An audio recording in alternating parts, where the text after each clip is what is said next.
जय Hind all my dear students, आपका स्वागत है और मैं आशा करता हूँ आप कुछ नया सीख रहे होंगे और इस प्लेटफॉर्म को बहुत ज़्यादा आगे आप बढ़ाएंगे।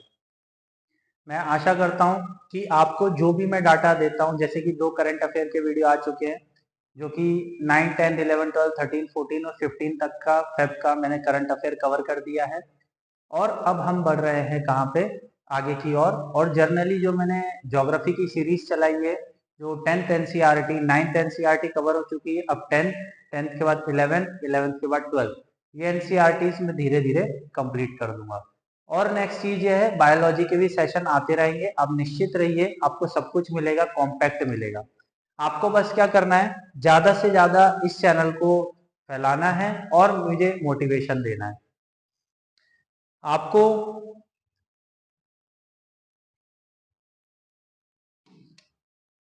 आपको मुझसे जुड़ना है तो ये नंबर है, आप मुझे इस पे व्हाट्सअप कर सकते हैं। Any doubt, any regarding defence exam, you will WhatsApp me. तो आज का जो सेशन है वो ज्योग्राफी के बेसिस पे है, पर थोड़ा सा मोटिवेशन मैं आपको देना चाहूंगा। और जो बच्चे एनडीए की तैयारी कर रहे हैं,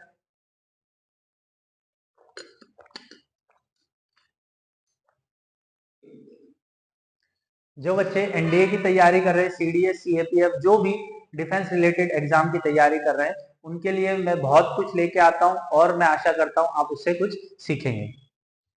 तो सबसे फर्स्ट मोस्ट थिंग है, ये जो हमारे रिसेंटली जो चीफ है, ये कौन है, एयर चीफ मार्शल विवेक राम चौधरी जी है। इनको देखिए, परम विशिष्ट सेवा मेडल मिल चुका है, अति विशिष्ट सेवा मेडल, विशिष्ट वीर मेडल और एडीसी भी मिल चुका है। और ये 2021 30 सितंबर 2021 से ये हमारे क्या रहे, एयर चीफ मार्शल रहे।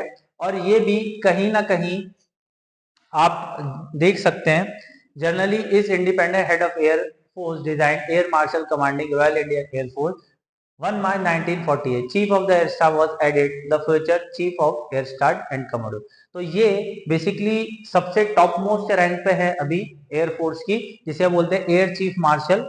ठीक है। और दूसरी चीज ये है कि ये भी बेसिकली कहां से बिलोंग करते हैं, ये भी कहां से बिलोंग करते हैं, एनडीए से।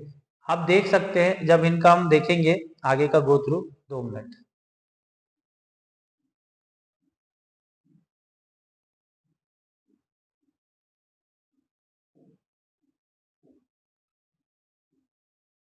ये अभी है, इससे पहले कौन थे, राकेश कुमार सिंह भदौरिया जी थे, उससे पहले थे वीरेंद्र सिंह धनोआ जी।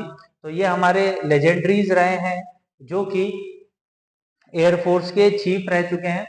और अभी रिसेंट जी में कौन है, विवेक राम चौधरी जी। और ये सब एनडीए पासिंग आउट थे। तो बेसिकली मैं आशा करता हूं आपको इनसे मोटिवेशन मिल रहा होगा। और जो भी बच्चा एनडीए सीडीएस की तैयारी कर रहा है उनके लिए मोटिवेशन जरूरी है। क्यों? क्योंकि इन्हें पता होना चाहिए कि किस तरीके से डिफेंस की तैयारी होती है। ठीक है, आई होप सो आपको चीजें समझ में आई होगी, क्लियर हुई होगी। अब हम आगे बढ़ते हैं। ठीक है, अब हम आगे बढ़ेंगे बेसिकली हमारे ज्योग्राफी के सेशन के ऊपर।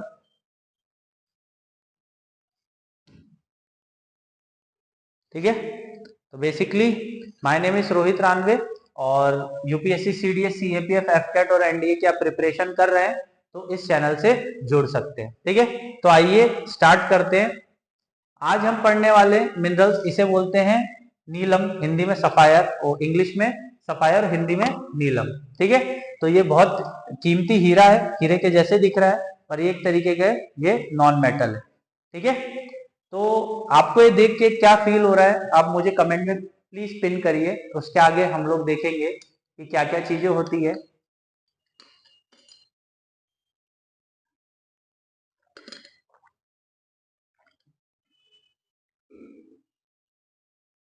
चलो, आज हमारा चैप्टर है mineral and energy resources geography, chapter 5। तो मिनरल क्या होता है, मिनरल मतलब हिंदी में खनिज। A mineral defined as a homogeneous natural occurring substance with a definable internal structure. Mineral are found in the varied form in the nature, ranging from the hardest diamond to the softest talc. तो सबसे hardest क्या है, diamond है, और सबसे soft क्या है, talc. Rock are combination of homogeneous substance called as a mineral. तो जनरली ये मिनरल्स आपको धरती के नीचे मिलेंगे, धरती मतलब ये अर्थ के लोअर पार्ट में मिलेंगे, क्रस्ट में मिलेंगे, जिससे कि आप ये मिनरल्स को एक्सट्रैक्ट करते हो और यूज करते हो। Mode of the occurrence of the mineral are usually found in the ores. ठीक है, तो मिनरल्स कहाँ मिलेंगे आपको? ओर्स में मिलेंगे। It describe the accumulation of any mineral mix with other element. Mineral generally occur the following form. तो हम आगे देखेंगे। सबसे पहले तो मिनरल कहाँ मिलता है? ओर्स में मिलता है। जो पॉइंट्स में अंडरलाइन करता हूं वो आपको नोट डाउन करना है। क्यों नोट डाउन करना है? अगर आप नोट्स बनाते हो, हैंड नोट्स बनाते हो, ये पीडीएफ तो आपको मिल जाएगी, बट हैंड नोट से क्या होगा, जब एट द एग्जाम आप तैयारी अच्छे से कर पाओगे। ठीक है,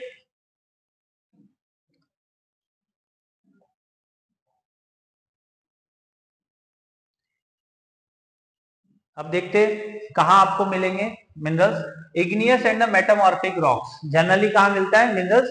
igneous and the metamorphic rock. Minerals में occur in the cracks, crevices, fault and joints. कहां कहां मिल सकता है? क्रैक्स में, क्रीव्स में, फॉल्ट्स में और जॉइंट्स में। The sedimentary rock are the name of mineral occur in the bed and the layer. जो सेडिमेंट्री रॉक्स है और लेयर है, वहां जनरली आपको क्या मिलेगा? मिनरल मिलेगा। The decomposition of surface rocks and removal of soluble constituency also called the mineral। ठीक है, ये भी क्या करता है? धीरे धीरे डिकम्पोजिशन जो होते हैं, जो फॉसिल्स होते हैं, उससे भी क्या मिलता है आपको? रॉक्स, रॉक के बेसिस से मिनरल्स मिलते हैं। मिनरल्स ऑल्सो अकर इन एल्यूविलियम डिपॉजिट्स। मिनरल्स और कहाँ मिलेंगे? एल्यूविलियम डिपॉजिट से मिलेंगे। Sandy and the valley floor of the basis of hills. और कहाँ मिलेंगे? वैली फ्लोर में मिलेंगे और the basis of the hills। The ocean water contain vast quantity of minerals। Oceans के अंदर आपको क्या मिलेगा? जनरली हाई लेवल का मिनरल्स आपको मिलेगा।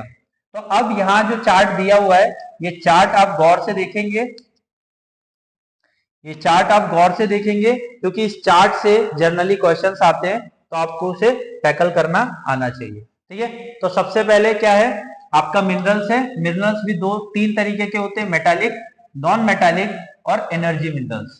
ठीक है, फिर बोल रहा हूं आपको धैर्य से और संयम से सुनना है और समझना है। क्या? मेटालिक, नॉन मेटालिक और एनर्जी मिनरल। नॉन मेटालिक में क्या होगा? Mica, slate, potash, sulphur, granite, limestone, marble, sandstone etcetera. तो नॉन मेटालिक में क्या क्या आएगा? Mica, slate, potash, sulphur, granite, limestone, marble, sandstone etcetera. Energy minerals में क्या आएंगे? कोल, पेट्रोलियम और नेचुरल गैसेस। ठीक है, तो नॉन मेटल्स देख लिया, अब मेटल्स में देख लेते हैं। मेटल्स में आएंगे फेरियस और नॉन फेरियस। ठीक है, और एक आता है प्रीशियस। जब आप बात करोगे मेटालिक की, तो मेटालिक में जनरली तीन तरीके के होते हैं, फेरियस, नॉन फेरियस और प्रीशियस। प्रीशियस में क्या आ गया? गोल्ड, सिल्वर और प्लेटिनम।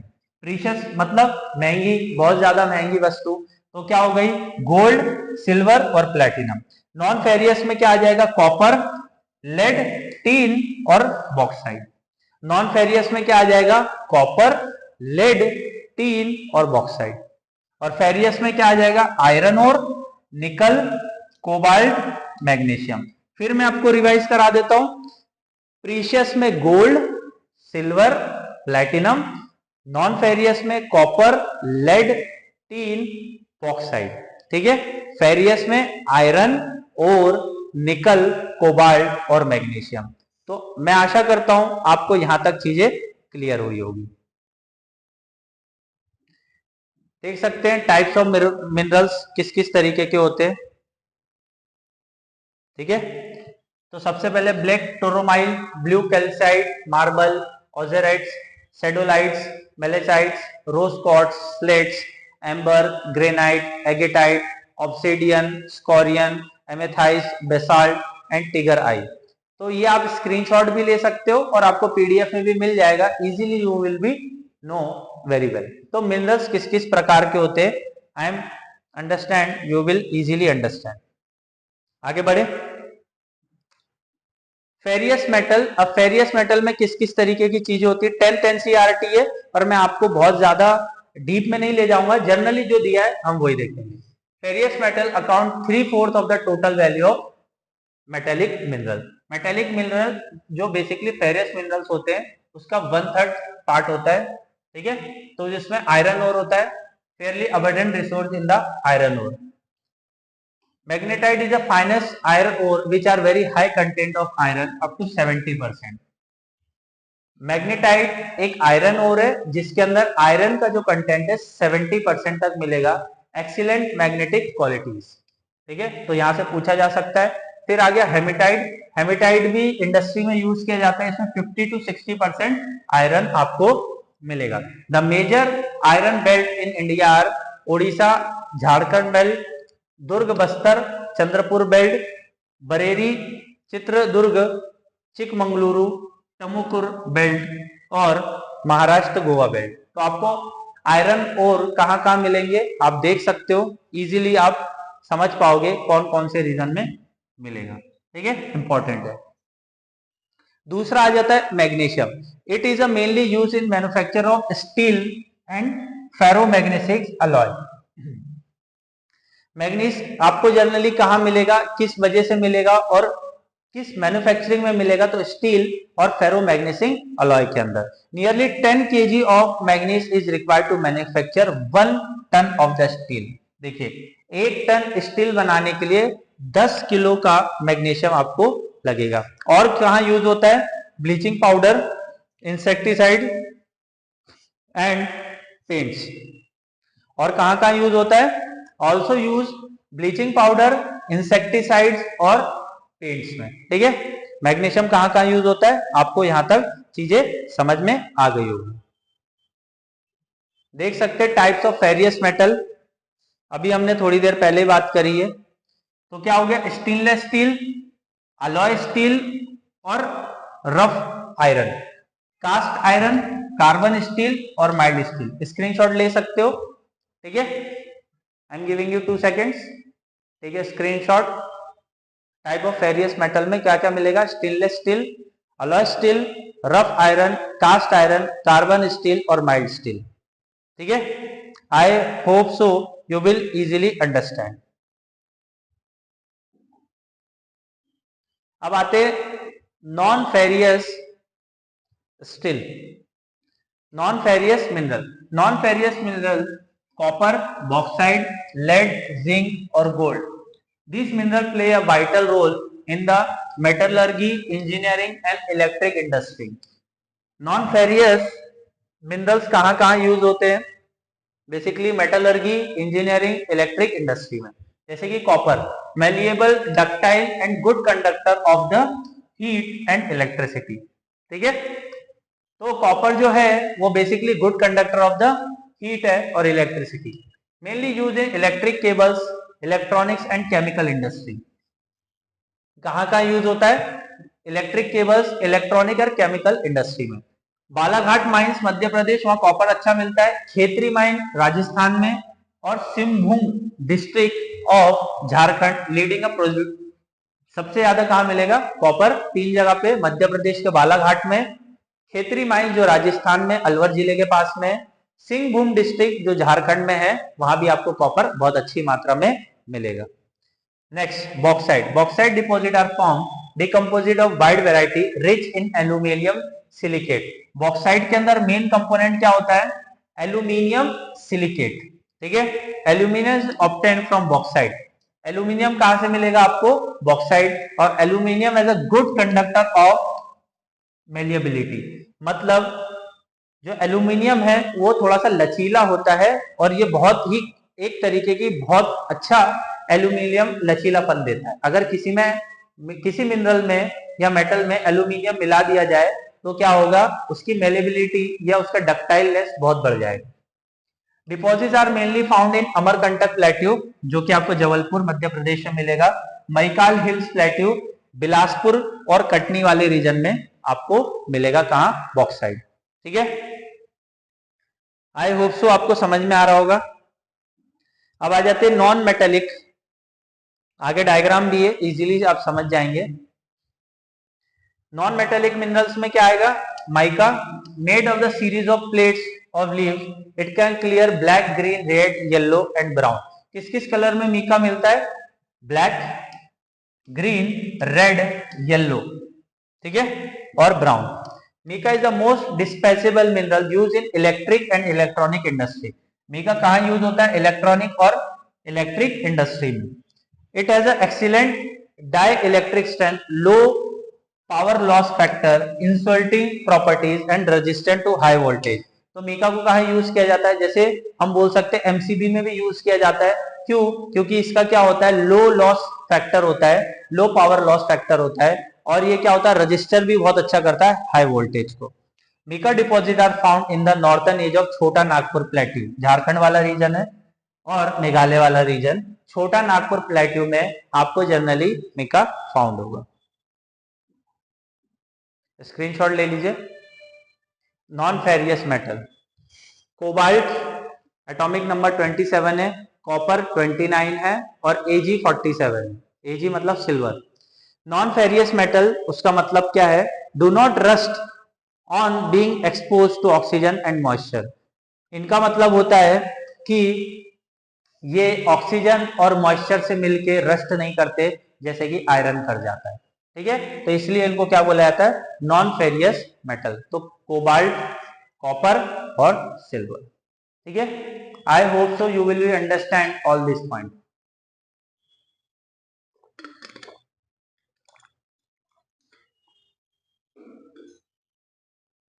आगे बढ़े। देख सकते हैं मेटेलिक मिनरल्स कौन कौन से, एक बार और रिवाइज कर लेते हैं। इंडियन ब्यूरो ऑफ माइन से मैं ये डाटा लेके आया हूं। मेटेलिक मिनरल में आयरन और कितना हमारे इंडिया में है, देख सकते हैं 2012-13 का डाटा है। Bauxite, lead, zinc, copper, chromite, magnesium और गोल्ड, ये क्या है? Metallic. Non metallic, limestone, dolomite, silicate sand, kaolin, gypsum, phosphorite, barite, steatite, ferrosilite, magnesite and sillimanite, ठीक है। तो अब स्क्रीनशॉट ले लीजिए अच्छे से। स्क्रीनशॉट ले लेंगे तो आपको आइडिया हो जाएगा कि मेटेलिक मिनरल्स कौन से हैं और नॉन मेटेलिक मिनरल्स कौन से। मेरी पूरी कोशिश है कि 10th के एनसीईआरटी से कहीं से भी क्वेश्चन आए तो you will easily handle it. अब आ जाते हैं rock minerals. Limestone is found in the rock, calcium carbonate. Limestone किससे बनता है? कैल्शियम कार्बोनेट और कैल्शियम मैग्नीशियम कार्बोनेट, ठीक है। किससे? कैल्शियम कार्बोनेट और एंड मैग्नीशियम कार्बोनेट, मतलब जिसे लाइमस्टोन मतलब चूना पत्थर। It is basic raw material to cement industry. कहाँ यूज होता है ये? Cement industry. Essential for smelting iron and blast फ्यूनेंस, ठीक है। तो minerals are non renewable resources, it take thousand of years. इनको बनने में कितना टाइम लगता है? Thousands of year. तो concentrate in the mineral. Extract of ore, depletion of mineral, important to take necessary step to take mineral resource can be used in plant and sustainable manner. इनको हजारों साल लगते हैं, तो हमें इतना एक्सट्रैक्ट नहीं कर लेना है हमारे मिस यूज की वजह से कि वो खत्म ही हो जाए और फिर हमको कुछ ना मिले। Energy resources, energy resources can be classified conventional source, non conventional source, conventional source in energies, ठीक है। तो सबसे पहले देखते हैं एनर्जी रिसोर्सेज में कन्वेंशनल सोर्स, जैसे कि firewood, cattle dung cake, coal, petroleum, natural gas and electricity. Conventional source किस किस को बोलेंगे? Firewood, cattle dung cake, coal, petroleum, natural gas, electricity. Non conventional में क्या होगा? Solar, wind, tidal, geothermal, biogas, atomic energy. मतलब सीधी और सरल भाषा है कन्वेंशनल सोर्स में जो कि नेचर से है, ठीक है, जैसे कि लकड़ियां, गाय के ओपले, coal, petroleum, natural gas. Non conventional में जैसे सोलर, विंड्स, टाइडल, जियोथर्मल, ये सब मिल जाएगा, ठीक है। तो कोल,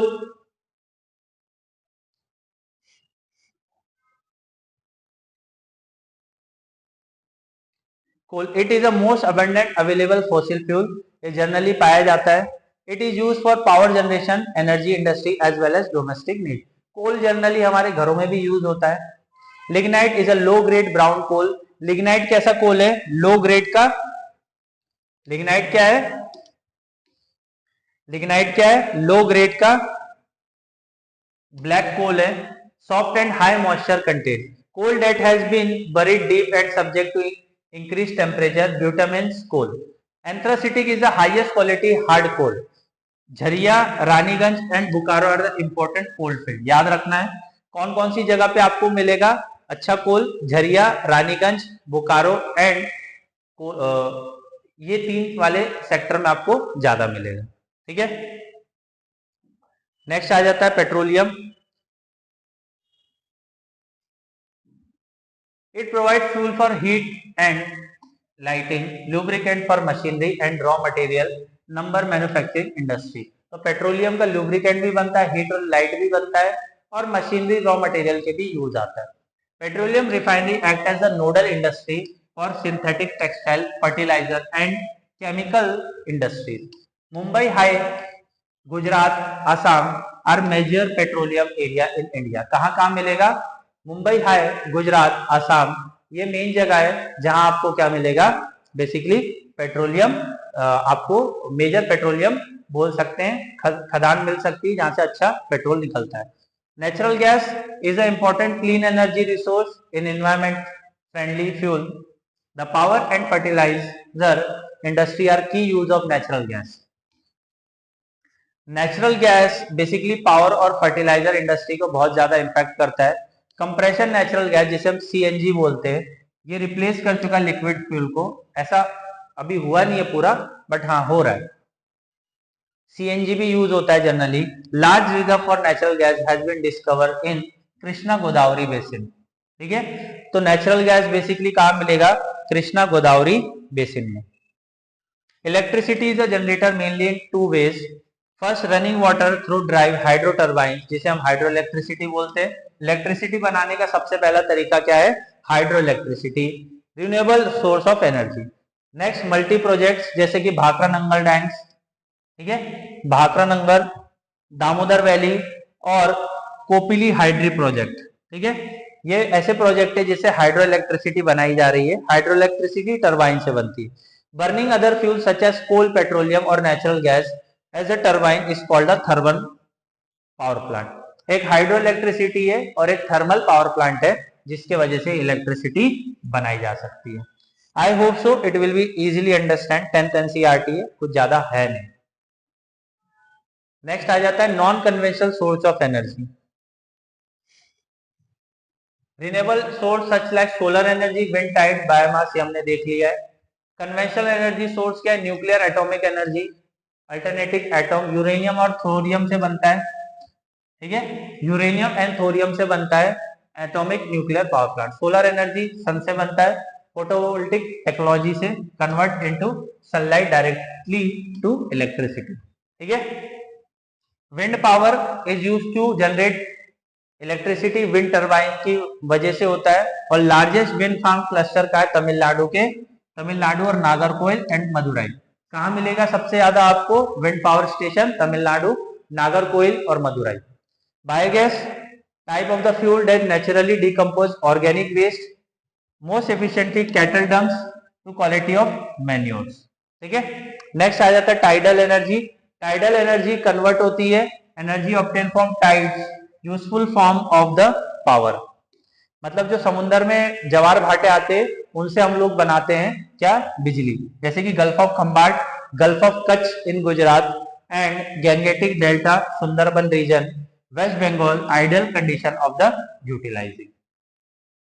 तो आई होप सो आपको समझ में आ रहा होगा. और लास्ट आपका आ जाता है जियोथर्मल. लास्ट हम क्या बोल सकते हैं. Geothermal. When heat and electricity are produce using the heat from the interior of the earth. मतलब नीचे जो धरती है, धरती के नीचे से जो एनर्जी निकल रही है जो हीट फॉर्म में, उसे हम यूज करते हैं. उसे हम क्या बोलते हैं. Geothermal energy. Is the hardness from the Parvati valley, Manikaran and the Himachal Pradesh from the Puga valley and Ladakh. ठीक है. तो कहाँ कहाँ मिल सकता है आपको. Basically Parvati valley near Manikaran in Himachal Pradesh and Puga valley जो कि लद्दाख में. तो I am damn sure you will understand easily concept of this type of sources. Screenshot ले लो नॉन कन्वेंशनल एनर्जी सोर्सेज के.